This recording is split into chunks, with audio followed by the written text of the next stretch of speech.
हमारा इस वीडियो का बनाने का लक्ष्य किसी भी धर्म, संस्था या जाति को ठेस पहुंचाने का नहीं है। हम तो बस एक थ्योरी दे रहे हैं, यानी कि ऐसा भी हो सकता है। हम ये कंफर्म नहीं कर सकते हैं कि ऐसा ही हुआ था, इसलिए इसे सीरियस ना ले और इस पर चिंतन करें।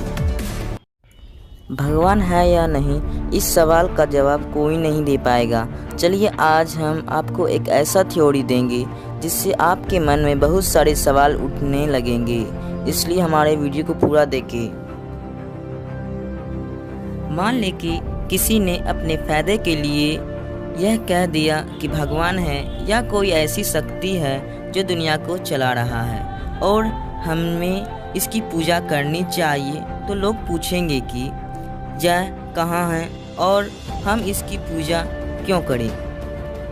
तो उन लोगों ने कह दिया कि यह स्वर्ग में है और पूजा करने से हमें भगवान सुखी रखेंगे।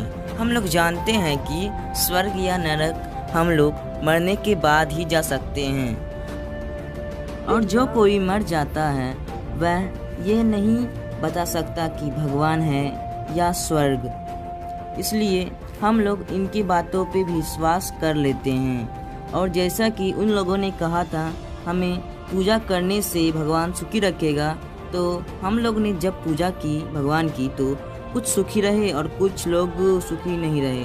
तो उन लोगों ने कह दिया ज़रूर तुम लोगों ने पिछले जन्म में कोई पाप किया होगा और हम कभी अपने पिछले जन्म के बारे में कुछ नहीं जानते हैं ना जान सकते हैं, इसलिए उन लोगों की बातों पर हमें विश्वास करना ही पड़ा।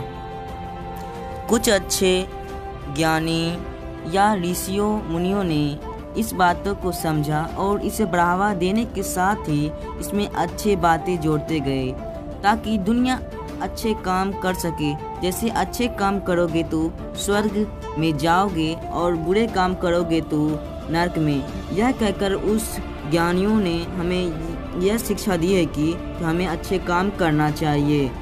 हमें पता है कि धार्मिक पुस्तकों, मंदिरों या हमारे पूर्वजों से यह बात पता चलती है कि भगवान हैं, लेकिन पुस्तकों या मंदिर या हमारे पूर्वजों को यह बात भगवान ने नहीं, इंसान नहीं आके बताई होगी जो अब इस दुनिया में नहीं रहे।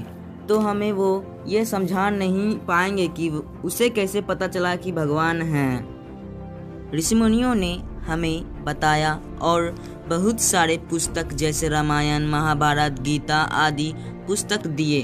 हमें पता है कि यह सब पुस्तक भगवान ने नहीं, इंसान ने ही लिखी है। तो जो कुछ भी इस पुस्तक में लिखा है वह भगवान ने कहा था नहीं, लेकिन इस पुस्तकों में जो कहानियाँ या ज्ञान हैं अपने जीवन में उतारेंगे ताकि हम सच्चाई के रास्ते पे चल सके। इन पुस्तकों को एक ऋषि ने नहीं, बहुत सारे ऋषियों ने मिलकर लिखी थी, इसलिए एक पुस्तक का जो बात है वह दूसरे पुस्तक के बात को गलत साबित करता है। जैसे कुछ पुस्तकों में लिखा है बुरे कर्मों का फल उसी जीवन में मिल जाता है, तो कुछ पुस्तकों में लिखा है बुरे कर्मों का फल अगले जन्म में मिलता है। तो कुछ पुस्तकों में लिखा है बुरे कर्म का फल नरक में मिलता है। कुछ पुस्तकों में लिखा है कि बुरे कर्मों का फल अगले जन्म में पशु पक्षी बनकर मिलता है। लेकिन भगवान कब से पशु पक्षी या इंसान के जीवन में भेदभाव करने लगे? यह तो ऋषियों ने बताया है, क्योंकि मानव पशु पक्षी के जीवन को बहुत ही बुरा मानते हैं ताकि हम बुरे कर्म करने से डर सके और हमेशा अच्छे कर्म कर सके।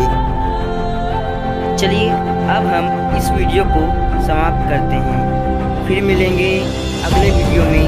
Thanks for watching.